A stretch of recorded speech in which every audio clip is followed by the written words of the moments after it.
From painting and sculpture to film and poetry, the impacts of surrealism have rippled throughout recent art history. Surrealism may have technically wound down in the mid-20th century, but its visual legacy lives on today in 3D art and design. How are artists and designers manifesting new expressions of digital surreality with 3D tools?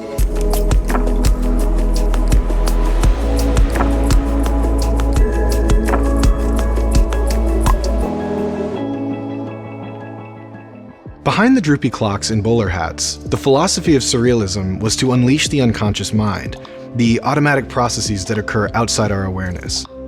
According to André Breton, one of the founders, surrealism could resolve the previously contradictory conditions of dream and reality, calling it a way of transforming existence. In visual mediums, surrealists were known for combining objects not normally associated with one another, or applying unconventional attributes. These juxtapositions ask viewers to contend with their own assumptions. They manifest raw imagination, situating the reality of the mind in the physical world. Take a look at the work in this series by Skiva. Different models, ranging from bodies and plants to abstract forms, exhibit a variety of materials, from porcelain to glass to gold. By toying with scale and composition, Skiva interpolates the language of sculpture and ornamentation, leaving us somewhere in between. Through this playful relationship with material, Skiva creates photorealistic depictions that exist within bespoke surrealities. Just as we talk about an artist's materials in analog formats, materials are a core component of 3D design.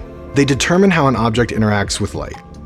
Through presets like rubber or oak wood, artists can emulate the way these materials respond to light in the physical world. This is true even when materials are imaginary. Take a look at this dreamy autumn world from Mew Studio. You'd never expect to see grass and leaves of this synthetic coral color in the physical world, but if you did, this is how they would look, thanks to physically based rendering and materials. In 3D software, artists and designers can work with light more accurately. No matter how stylized or implausible a setup might be, artists can trust that it will follow the rules of physics and craft their work accordingly. In other words, surreality isn't just achieved in the models, but actually in the logic of what's created.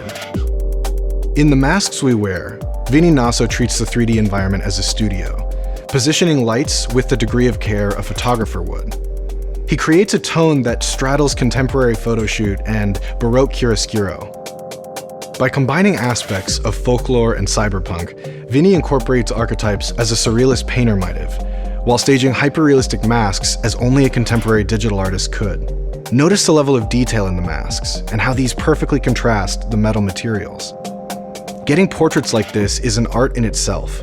Framing the subjects this close to the camera, especially with stylized studio lighting and the reflectivity of metal, is a special type of challenge. Vinny's skill here is evident in the distinct, seamless look he achieves.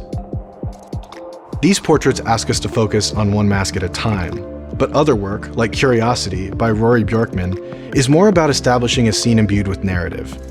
What we immediately register is the anachronistic and strangely limbed night, but subtler details give us more information about the world. Do you notice how every surface looks real because of how it interacts with light? That's ray tracing. Rays of light, which act like photons in the physical world, are coming in through the window and bouncing all around the space and into each other. This interpretation of light plays a role in how the scene ultimately looks. We refer to this type of light simulation as global illumination. Once upon a time, 3D artists would have to place hundreds of individual light sources to realize a scene like this. Through global illumination, algorithms ensure that all of these different light sources are rendered correctly, letting artists focus on the creative aspects of their work. But it also introduces some new challenges. The translucent nature of these materials impacts the way that rays interact with their surfaces. Take these jars. Refraction determines how the skeletons inside will look. As light passes through the curved glass, it bends, just like in real life, causing what's inside to look warped. And this is just one small example. All the different interactions between the rays of light and objects contribute to the nuanced, surrealistic feel of the piece. In 3D, knowing how to tell a story with light is a key skill.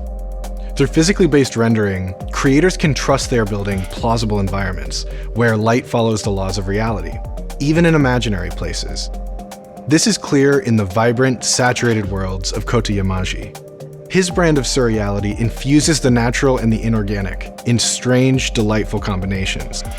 Like Muse Studios' work we discussed earlier, even though these worlds clearly aren't based on our reality, they stay within the laws of physics through the interaction of shapes, digital materials, and light. All of the work here is testament to the legacy of surrealism, but it's also a distinctly modern phenomenon.